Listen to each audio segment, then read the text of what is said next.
മാള മേഖലയിൽ വോട്ടെടുപ്പ് സമാധാനപരം. അന്നമനട പാലിശ്ശേരിയിലെ ബൂത്തിൽ വിവിപാറ്റ് മെഷീൻ തകരാറിലായതിനെ തുടർന്ന് 2 മണിക്കൂറോളം വോട്ടിംഗ് തടസ്സപ്പെട്ടു. ചക്കാമ്പറമ്പ് DVM LP സ്കൂളിലും വോട്ടിംഗ് മെഷീൻ തകരാറിലായതിനെ തുടർന്ന് അല്പസമയം വോട്ടിംഗ് തടസ്സപ്പെട്ടു. പുല്ലുറ്റി ഗവൺമെന്റ് LP സ്കൂളിൽ VR സുനിൽകുമാർ കുടുംബത്തോടൊപ്പം വോട്ട് രേഖപ്പെടുത്തി. UDF സ്ഥാനാർത്ഥി OJ ജനീഷ് കുഴൂർ ഗവൺമെന്റ് ഹൈസ്കൂളിലെ ബൂത്തിലെത്തി വോട്ട് രേഖപ്പെടുത്തി. കേരളം പോളിംഗ് ബൂത്തിലേക്ക് 16ാം നിയമസഭാ തെരഞ്ഞെടുപ്പിനുള്ള വോട്ടിംഗ് ആരംഭിച്ച് 1 മണിക്കൂർ പിന്നിട്ടപ്പോൾ ബൂത്തുകളിൽ നീണ്ട നിര. നിലവിൽ 50% പോളിംഗ് പിന്നിട്ടു. മുഖ്യമന്ത്രി പിണറായി വിജയൻ, പ്രതിപക്ഷ നേതാവ് VD Satheesan, KPCC president Sunny Joseph, Panakkad Sayyid Sadiq Ali Shihab Thangal, PK Kunhalikutty തുടങ്ങിയവർ വോട്ട് രേഖപ്പെടുത്തി.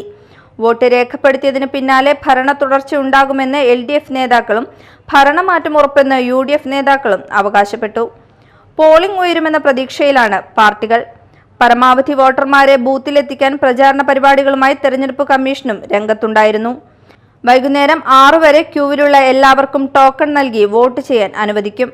കഴിഞ്ഞ നിയമസഭാ തെരഞ്ഞെടുപ്പിൽ 75.75% പോളിംഗ്. വോട്ടെടുപ്പ് തുടങ്ങിയപ്പോൾ അന്നമനട പാലിശ്ശേരിയിലെ ബൂത്തിൽ വിവിപാറ്റ് മെഷീനും മാള ചക്കാമ്പറമ്പ് DVM LP സ്കൂളിൽ വോട്ടിംഗ് മെഷീനും തകരാറിലായതിനെ തുടർന്ന് അല്പസമയം വോട്ടിംഗ് തടസ്സപ്പെട്ടു. കോട്ടപ്പുറം രൂപത ബിഷപ്പ് അംബ്രോസ് പുത്തൻവീട്ടിൽ കോട്ടപ്പുറം സെന്റ് മൈക്കിൾസ് LP സ്കൂളിൽ വോട്ട് രേഖപ്പെടുത്തി. കൊടുങ്ങല്ലൂർ മണ്ഡലം UDF സ്ഥാനാർത്ഥി OJ ജനീഷ് കുഴൂർ ഗവൺമെന്റ് ഹൈസ്കൂളിലെ ബൂത്തിലെത്തി വോട്ട് രേഖപ്പെടുത്തി. ഭാര്യ ശ്രീലക്ഷ്മി, അമ്മ പുഷ്പ, സഹോദരൻ ധനേഷ് എന്നിവർക്കൊപ്പം എത്തിയാണ് വോട്ട് രേഖപ്പെടുത്തിയത്. പറവൂർ മണ്ഡലം സ്ഥാനാർത്ഥി ET ടൈസനും കുടുംബവും എടവിലങ്ങ് ഗ്രാമപഞ്ചായത്തിലെ കാര സെന്റ് ആൽബന LP സ്കൂളിൽ വോട്ട് രേഖപ്പെടുത്തി. കയ്പമംഗലം നിയോജക മണ്ഡലം ഐക്യ ജനാധിപത്യ മുന്നണി സ്ഥാനാർത്ഥി TM നാസർ കൊടുങ്ങല്ലൂർ കാവിൽക്കടവ് കോപ്പറേറ്റീവ് കോളേജിൽ വോട്ട് രേഖപ്പെടുത്തി. പുല്ലുറ്റി ഗവൺമെന്റ് LP സ്കൂളിൽ VR സുനിൽകുമാർ കുടുംബത്തോടൊപ്പം വോട്ട് രേഖപ്പെടുത്തി. ചാലക്കുടി നിയോജക മണ്ഡലം UDF സ്ഥാനാർത്ഥി സനീഷ് കുമാർ ജോസഫ് കോടശ്ശേരി എലിഞ്ഞിപ്ര അംഗൻവാടിയിൽ വോട്ട് രേഖപ്പെടുത്തി. അതിനിടെ വോട്ട് ചെയ്യാനെത്തിയ വടക്കാഞ്ചേരി സ്വദേശി സജീവിന്റെ വോട്ട് പോസ്റ്റൽ വോട്ടായി ചെയ്തതായി കണ്ടെത്തി.